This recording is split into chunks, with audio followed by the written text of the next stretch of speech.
Hi, I'm David Weegenaar. Today's date is the 14th of February 2018.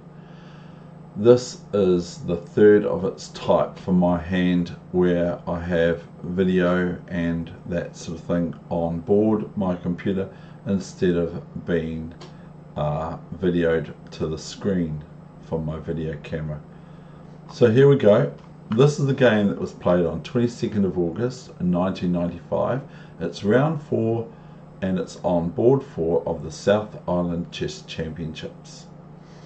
Please do not ask what my score was at this stage, but I did alright in this tournament because I gave the last round game against the top seeded player of that time yesterday's session. That was the 13th of February.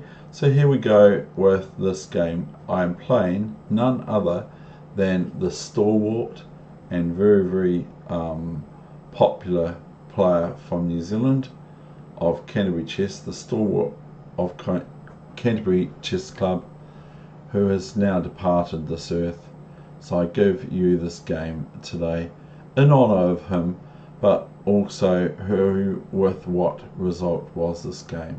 We've got e4, which I'm white of course, e5, knight f3, d6. Okay, so it's looking quite sort of normal still. And I play bishop c4 here, which I quite like, and I've learnt some lines and this sort of thing. But it all goes pretty well terribly wrong here for me back then, 1995. f5 comes on. This is probably very theoretical, and my opponent likes to muddy the water somewhat. I play d4, trying to be equal to the task of the Stalwart of Canterbury Chess Club. Lots of New Zealanders will know who I'm talking about. By fe4 I play knight g5, and black just sort of secures, really, as far as I'm concerned, a winning position here. So do they win? I play bishop b3 because I don't want to enter into pawn takes pawn, pawn takes bishop, queen d8, king d8, knight f7 check, king e8, knight h8, taking the rook for 2 pieces. So anyway, this is what happens. I just play normal here, kind of, if you can call it normal. Knight f6, threatening as far as I'm concerned. c5 for black, or even knight c6. But I play queen e5 because, like I said, I'm not going to hang around. Queen e7, okay. Now, what do? Swap? Yeah. Aid black's development? Yeah. No, I don't. Do I play bishop d5? No, of course not. Obviously not, because I just lose my queen, so I go queen g3. I didn't actually lose my queen. Now here comes black's next reply, which is c6, consolidating their pawn event on d5 and e4 with the pawn on c6 now. Now it's looking quite so bad for white. I grant anyone that. Castles. Now knight b d7. Knight c3, h6, queen h4. So if pawn takes knight, of course, then queen takes rook, but I'm losing. Knight e5, knight h3, bishop e6, bishop e3. I consider that black is trundling white here. Knight f g4, offering a queen's exchange by my queen is attacked by black's queen on e7. So I play queen g3, dropping my queen back. Now, it's pretty simple, sorry, what happens here soon. knight e3, fe3. Now I'm opening up the F file for my rook at expense of my pawn formation. Now I've got 3 islands of pawns compared to that of black's 2 pawn islands and material up in black's favour. Bishop h3. Fair enough, I just take back with the queen. Now comes queen d7 check. I mean to my queen. Sorry, I said check. So queen d7 comes. So I just go, what can I do here? If I take the queen, I'm just going to be a whole pawn down, and my pawns are weaker anyway. So I just go queen h5 check, hoping for the next move, which is basically, sorry to say, for black forced. The next move, because I'm threatening queen e5 check, queen e5 maybe check as well here by lifting the knight on e5 with my queen.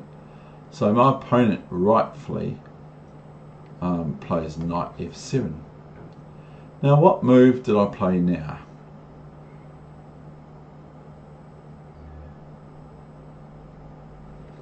The next move I play here is not the greatest move in the world to play, but for the sort of caliber of players that we are, which is what I'm doing here, the sort of caliber of players that we are, this is not bad, it's okay. Knight e4. Now if the pawn takes the knight, then we have a triple attack on the knight on f7, where it's only defended twice by black's forces. So out comes this bishop. Okay, now my opponent and I go a long way back. We've had a lot of games, and I did have a big plus score against him, but this is a bit sad really, because he had it all quite nicely, but now that he's lost the pawn back to my knight on e4, it's probably a bit sad for him that he's probably not very happy with having that occur. So I go a3. Okay, now still, if he thinks, well, I'll take this knight on e4 now, then I'll just play bishop f7 check, or even rook f7 before I take the bishop on b4 over here, if you get what I mean. So he plays bishop a5. Now can you find the move that forced resignation at this point? And so if you want, you can just pause it here, and else you can can watch the following moves. So pause it here, and this is now my final move that caused my opponent to resign on the spot. Rook f7. So this is a bit sad for my great, fantastic, friendly opponent. This is a bit sad because it attacks his queen, and as you would appreciate, everyone can see that after queen takes here, knight check, and black is considerable material down. And so that's what happened to my fine opponent in this encounter back then. I hope you enjoyed today's game, and in New Zealand it is Valentine's Day, and so I have been able to watch a really lovely movie that I consider a gem, and it starts off in 1907, a true story. So that's the end of my session. Thank you very much for looking at my chess game of back then in August 22nd, 1995, board 4, round 4. Thank you.